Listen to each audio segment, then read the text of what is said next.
What if I told you the wildest chapter in the Yellowstone universe isn't set in the future, but in the ashes of a world at war?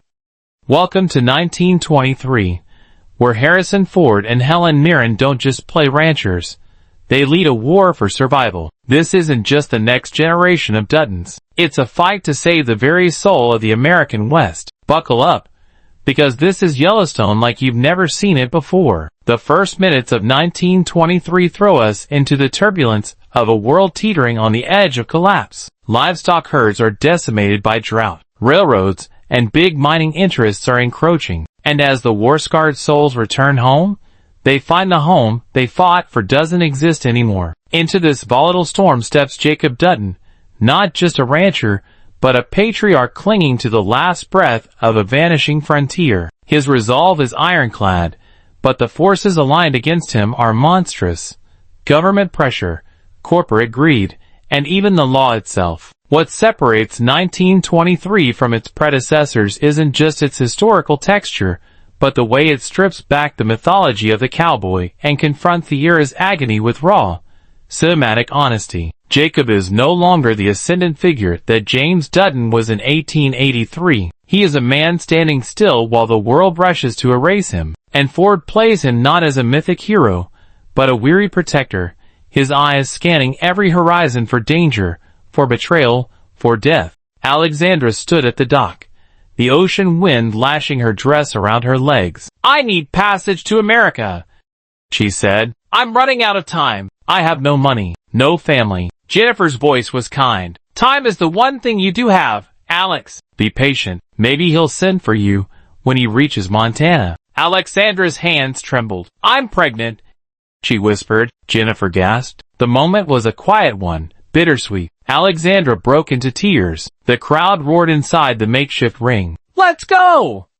One round. No time limit. No rules. A man fell with a crash to the dirt. Cheers erupted. "I'm really glad you won," said a girl to the victor. "I don't have any money either." Later, Elizabeth crept through the snow toward the gate. Her breath clouded in front of her. Then, a snarl. A wolf lunged from the trees. Elizabeth screamed. The creature slammed into the gate, snapping and growling. Another gunshot cracked. The beast dropped. "Damn things are everywhere this winter," said her rescuer. Elizabeth's voice shook. "People shouldn't be here in the winter." "Most ain't," he replied. She clutched his arm, still gasping. In a nearby town, a woman sat stiffly across a wooden table. Her boots tapped the floor. "Where are you in from?"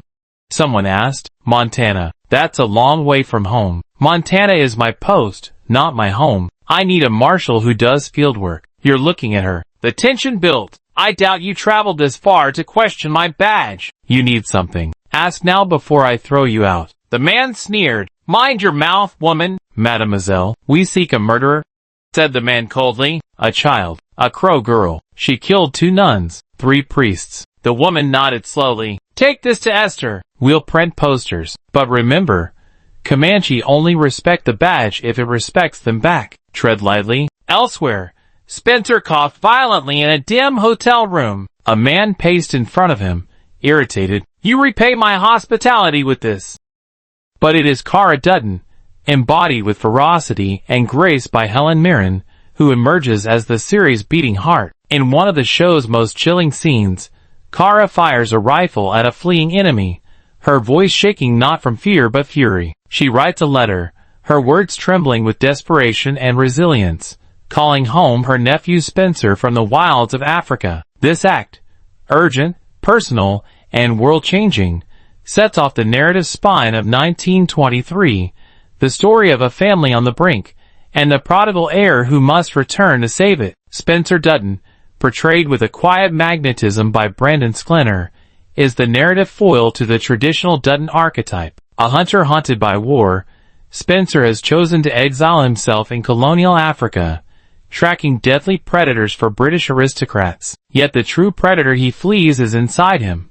Trauma, guilt, the unnameable ache that has stalked so many lost men of his generation. His journey, across oceans, through deserts, and into the crucible of love, becomes the show's most mythic thread. It echoes Odysseus more than any cowboy tale, transforming 1923 into a sweeping epic of return. His romance with the luminous Alex, Julia Schleffer, unfolds like poetry scrawled in blood and dust. Their love is intoxicating, reckless, fated, and utterly believable. It is love not as a bomb, but a challenge, a force that demands sacrifice. Their journey is littered with shipwrecks, bandits, betrayals, and near-death escapes, yet through it all, they forge a bond that feels destined to rewrite the Dutton legacy. Alex, with her aristocratic charm and fierce independence, isn't just a love interest. She's Spencer's equal, perhaps even his salvation. Back in Montana, the battle for the Dutton Ranch is escalating into open war. Donald Whitfield, played with venomous menace by Timothy Dalton, embodies the emerging American oligarch, a man who buys influence with one hand and destroys lives with the other. He doesn't want the land just to own it. He wants to erase the Dutton name from the earth. Whitfield is more than a villain. He's a symbol of the America to come, industrialized, brutal, soulless. Amid this, 1923 does something remarkable. It refuses to let women be bystanders. Beyond Cara and Alex, the series gives us Tiana Rainwater, a Native American girl whose storyline is among the most harrowing and necessary in the Yellowstone universe. Tortured and stripped of identity at a Catholic boarding school, Tiana's arc is not just a subplot. It's a thunderous indictment of America's genocidal sins against its first peoples. Her eventual escape and bloody path toward freedom echo the broader theme of the show. Survival isn't just about land. It's about dignity, name, and narrative. These threads, woven with Sheridan's signature grit and elevated by majestic cinematography, push 1923 into a category beyond Western. It is historical tragedy, familial epic, love story, and resistance poem, all at once. The writing is sharper, the stakes more visceral, the characters more complex than ever. There are no easy heroes here, just survivors. The series shines in its quietest moments too. Jacob clutching his wound, unsure if he'll ever ride again. Cara staring across the empty plains, listening for the sound of a returning nephew. Spencer and Alex dancing barefoot under African moonlight, pretending that the world isn't burning around them. These are not just narrative beats. They're soul-marking images, the kind that haunt viewers long after the credits roll. 1923 also functions as a crucial keystone in the Yellowstone mythos. It bridges the optimism and agony of 1883 with the morally ambiguous power plays of Yellowstone. We see here the seeds of the Dutton ruthlessness that will define future generations. The choices Jacob makes, especially the one to kill rather than compromise, echo down the line to John Dutton III. We understand, perhaps for the first time, why the Yellowstone Ranch is defended with such fanaticism. It was bought not with dollars, but with blood and ghosts. Spencer's looming return isn't just a plot device. It's destiny calling. The show's final episodes throb with the ache of reunion deferred, of time slipping like sand through callous fingers. Will Spencer arrive in time? Will love be enough? Will the Duttons endure? As viewers, we already know parts of the answer. The Yellowstone will survive. But 1923 asks a more painful question. At what cost? The series doesn't flinch from showing that cost. In broken bodies, buried sons, burned churches, and whispered prayers. It shows that empires, even family empires, are born from agony. In the end, 1923 is a story about legacy, not as a gift but a burden. Jacob and Cara don't fight just to preserve land.